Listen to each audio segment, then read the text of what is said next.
Doctor ব্যতীত অন্য কেউ ডাক্তার পদবিটা ইউজ করতে পারবে না।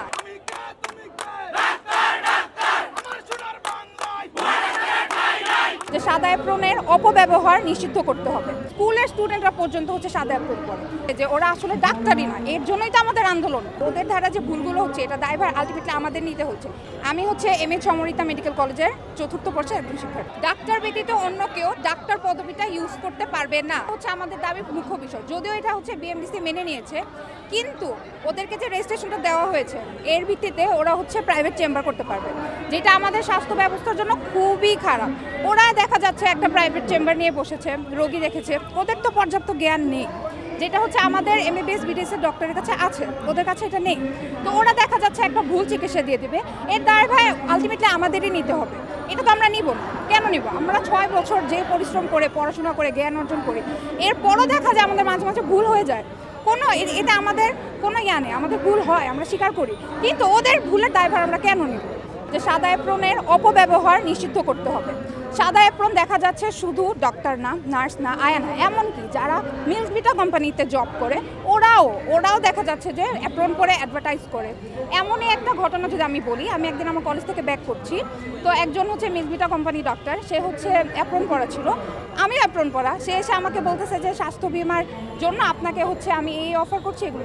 আমি বলছি আপনি যে অ্যাপ্রন পরেছেন এটা তো আপনার পড়ার কথা না, আপনি কেন পড়ছেন? আর আমি তো একজন ডাক্তার হব, আমি অ্যাপ্রন করবো, আমাকে আপনি এসে স্বাস্থ্য বিষয় কি বুঝাবেন?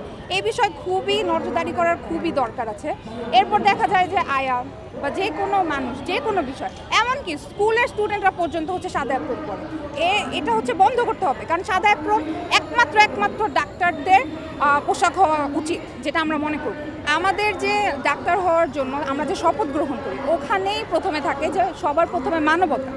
আমরা অ্যাজ আ ডক্টর হিসেবে যখন আমাদের কাছে কোনো পেশেন্ট আসবে, আমরা তো এটা দেখবো না যে সে ক্রাইম করে এসেছে নাকি এমনি নর্মালি ব্যথা পেয়ে এসেছে, সে গরিব নাকি ধনী, সে ছেলে নাকি মেয়ে, তার লিঙ্গ কিছুই দেখবো না। আমরা শুধু দেখবো সে অসুস্থ, আমাদের হচ্ছে তাদেরকে স্বাস্থ্য সেবা দিতে হবে, সেবা দিয়ে যেন তারা সুস্থ হয়ে ওঠে, এটা দেখবো। অবশ্যই মানবতার বিষয় তো সবার মুখ্য বিষয় আমাদের, এটা তো মানে যোগ করার কিছু নেই।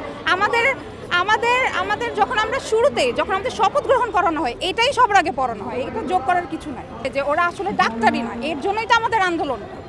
অনেক বিষয় দেখা যায়, হ্যাঁ ডাক্তারদের দিয়েও ভুল হয়, আমরা স্বীকার করছি, কিন্তু বেশিরভাগ দেখা যায় যারা হচ্ছে ভুলগুলো করছে তারা আসলে কোয়ালিফাইড ডক্টরই না, ওরা ডাক্তারই না। ওরা এই যে এরকম ডিগ্রি নিয়ে ওরা হচ্ছে প্রাইভেট চেম্বার করে, বিষয়গুলো কিন্তু ঢাকার বাইরে বেশি হচ্ছে। ঢাকারগুলো নজরে আসে, ঢাকার বাইরেগুলো নজরে আসছে না। ওদের দ্বারা যে ভুলগুলো হচ্ছে এটা দায়ভার আলটিমেটলি আমাদের নিতে হচ্ছে। এই যে আপনি মাত্র আমাকে বললেন যে ডাক্তার দ্বারা ভুল হচ্ছে, এটাই তো, এটা যেন বন্ধ হয়, এর জন্যই তো আমাদের দাবি।